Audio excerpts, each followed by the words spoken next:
नमस्ते, मेरा नाम धीरज शर्मा है और आप न्यूज हाट देख रहे हैं। हमारे कार्यक्रम पेपर वाला में आप सभी का बहुत बहुत स्वागत है। तो आज की जो भी मुख्य खबरें हैं एक एक करके चर्चा कर लेते हैं। थोड़ा सा नेटवर्क की समस्या थी इसलिए दोबारा लाइव जुड़ना पड़ा। आप समझिए कि जब कोई सिस्टम व्यवस्था किसी की मुट्ठी में कैद हो जाए, चाहे कैद होने के कगार पर आ जाए, तो जो शासक होता है, सेकेंड शासक, वो किस तरीके से गलत निर्णय लेने लग जाता है। आज हम बताएंगे कि नीतीश कुमार के राज्यसभा जाने के निर्णय के बाद से जेडीयू में किस तरह की हलचल मची हुई है, किस तरह का बवाल मचा हुआ है, किस तरह से उथल पुथल जैसी जो है तस्वीरें एक के बाद एक सामने आ रही है। और जेडीयू के प्रदेश अध्यक्ष उमेश कुशवाहा कैसे अपने पावर का गलत इस्तेमाल कर रहे हैं, किस तरह से नीतीश कुमार के लोगों को जो शुरुआती दौर से जुड़े हुए हैं जेडीयू से, चाहे उससे पहले समता पार्टी थी, उससे उन्हें हटाने की कोशिश चल रही है। ये आप समझिए किसके इशारे पर यह हो रहा है, कौन करवा रहा है। आखिर उमेश कुशवाहा बतौर प्रदेश अध्यक्ष काम करने के बजाय कार्यकर्ताओं को, पार्टी से उन नेताओं को क्यों बाहर का रास्ता दिखा रहे हैं। कुछ को आधिकारिक तौर पे लिखंत में और कुछ को जो है ऑफ द रिकॉर्ड बिना लिखंत में पार्टी से बाहर और दफ्तर में, ऑफिस में जो है टाला जा गया।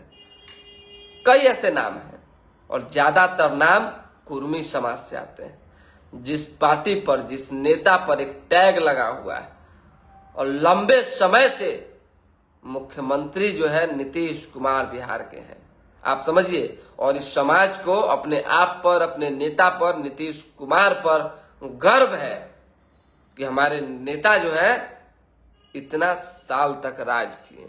जेडीयू को कहीं ना कहीं कुर्मी समाज के लोगों ने तरहत्थी पर उठा के जो है माथ पर रखा और कहा कि हम जीते जी आपको नहीं छोड़ेंगे, जीते जी। लेकिन बीच में कब्जा प्रकरण चला कि कैसे जो है इस पार्टी पर कब्जा जमाया जाए। एक तबका ने जो है पूरा एड़ी चोटी का जोर लगाया, सबने देखा, किसी से छिपी बात नहीं है। खैर, वो तमाम बातें तो थोड़ी बहुत जानकारी के बाद ढक गई, नीतीश कुमार एक्शन में आ गए।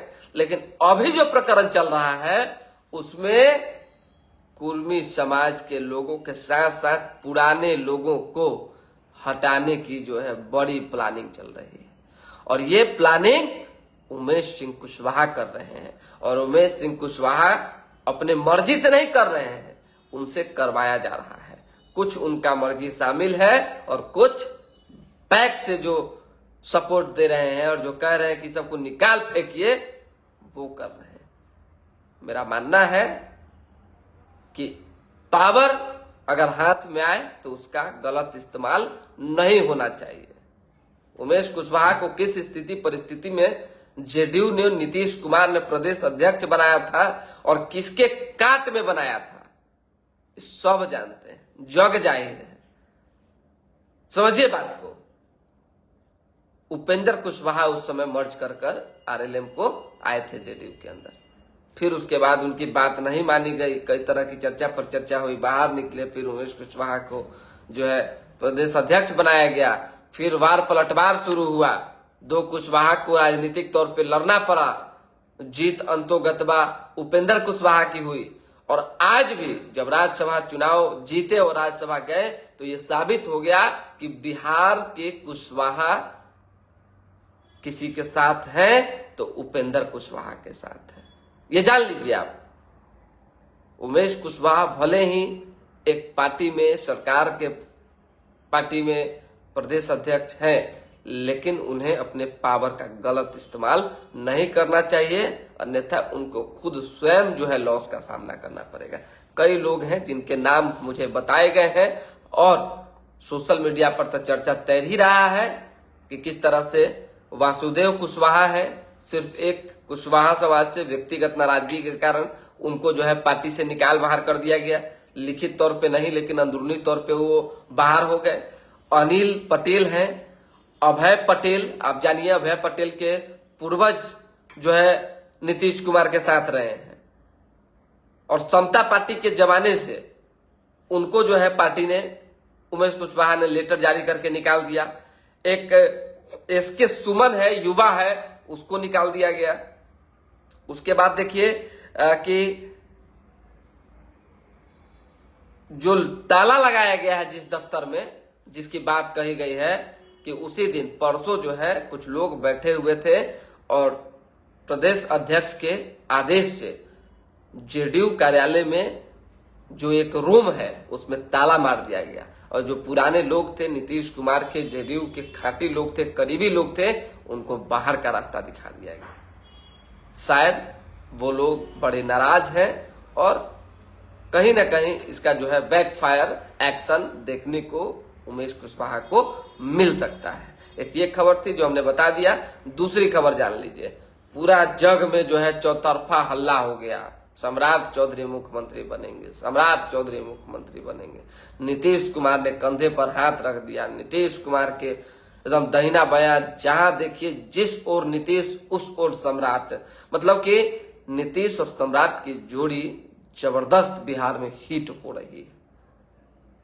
लेकिन यहां क्वेश्चन मार्क बड़ा जबरदस्त तरीके से लग गया है कि सम्राट चौधरी किस आधार पर मुख्यमंत्री बनेंगे। क्या केवल नीतीश कुमार के कह देने मात्र से भाजपा मान जाएगी? और अगर भाजपा मान भी गई तो भाजपा के ऊपर भी बहुत ऐसे लोग हैं जो संगठन की बात होती है वो मानेंगे कि नहीं मानेंगे, ये एक बड़ा विषय है। आप समझिए, ऐसे में सम्राट चौधरी के मुख्यमंत्री बनने की चर्चा जरूर हो रही है, लेकिन किंतु परंतु जारी है। नए चेहरे आएंगे और लगातार हम कह रहे हैं जैसे जैसे जिस जिस तरीके की तस्वीरें लगती है, दिखाई देती है, वो हम आपको बता देते हैं। उनके नाम की मुहर लग जाने से, चाहे कह देने से सीएम कोई नहीं बन रहा है। अभी नीतीश कुमार है और हमको लगता है कि कुछ दिन और रहेंगे। नए जब विकल्प की बात आएगी फिर सम्राट चौधरी के अलावा कोई और हो सकते हैं। ज्यादा जिसका नाम चलता है ना मीडिया में, उसको भाजपा हर हाल में नहीं बनाती, किसी भी हाल में नहीं। आप सोचिए, आपको याद होगा नीतीश कुमार और सुशील मोदी से भी बढ़िया जोड़ी था क्या बिहार में किसी का? बताइए। नीतीश कुमार और सुशील कुमार, स्वर्गीय सुशील कुमार मोदी से भी बड़ी जोड़ी, अच्छी जोड़ी किसी की थी क्या?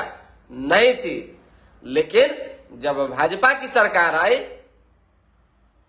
मतलब कि नीतीश कुमार बीजेपी के तरफ आए, तो भाजपा ने किसको उप मुख्यमंत्री बनाया? किसको बनाया? तारकिशोर प्रसाद और रेणु देवी को। सुशील कुमार मोदी को उप मुख्यमंत्री नहीं बनाया गया, जिससे नीतीश कुमार ने नाराजगी भी व्यक्त की। लेकिन क्या कीजिएगा, सरकार चलाना पड़ा, जितना दिन चला।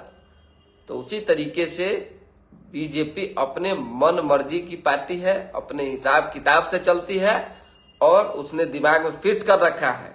कई नामों की चर्चा हम लोग बार बार करते करते थक गए हैं। जिसका नाम लेते हैं दूसरका का फोन आ जाता है, हमहू है लाइन में। अब लाइन में है तो अच्छी बात है, बहुत अच्छी बात है, लेकिन अब हम किसी का नाम नहीं लेंगे। नए लोग होंगे और ऐसे लोग होंगे जिससे बीजेपी से जो समाज नाराज है, चाहे जिससे डैमेज कंट्रोल हो सकता है, वो उनके पाले में आ जाए। अमित सिंह बहुत बढ़िया है, कैसे है सर? और बताइए, अखबार की खबर जान लीजिए। कंठ में बहुत जबरदस्त दर्द था इसलिए कल नहीं है।